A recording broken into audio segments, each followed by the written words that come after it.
Pemirsa, politik Indonesia kembali diguncang isu panas. Terungkap keberadaan sejumlah tokoh publik, mulai dari Sahroni, Uya Kuya, Eko Patrio, Nafa Urbach, hingga Menteri Keuangan Sri Mulyani yang disebut-sebut berada di lokasi ketika kabar mengejutkan tentang penjarahan rumah mencuat. Meski detailnya masih simpang siur, isu ini langsung menjadi baku hantam wacana di ruang publik. Antara pemerintah, tokoh politik, hingga masyarakat luas, semua kini terlibat dalam adu kuat opini yang memanaskan suasana. Bagi sebagian pihak, kehadiran nama-nama besar ini bukan sekadar kebetulan. Ada yang menilai ini sebagai duel strategi komunikasi politik, sebuah manuver untuk membentuk citra sekaligus mengalihkan perhatian publik. Namun bagi pihak lain, ini hanyalah isu yang dibesar-besarkan tanpa dasar kuat.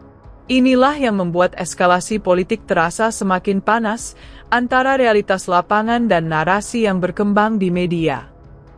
Dari sisi ekonomi dan kebijakan, munculnya isu ini justru menjadi ujian bagi pemerintah. Sri Mulyani, yang dikenal sebagai sosok berpengaruh dalam stabilitas fiskal, kini ikut terseret dalam pusaran wacana.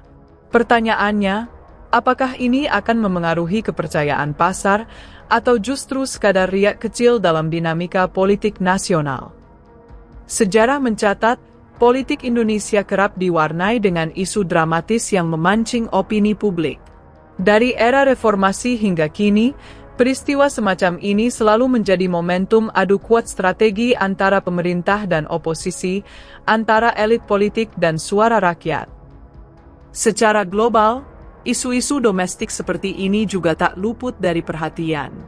Media internasional, mulai dari BBC, Reuters, hingga The Diplomat, sering menyoroti bagaimana stabilitas politik di Indonesia berpengaruh terhadap investasi asing dan posisi strategis di kawasan Asia Tenggara.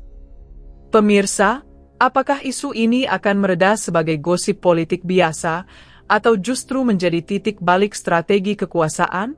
Kita akan terus memantau perkembangan panas ini. Jangan lupa tekan tombol like tanda jempol naik, subscribe bell, dan bagikan video ini agar semakin banyak yang mendapat perspektif seimbang tentang dinamika politik tanah air.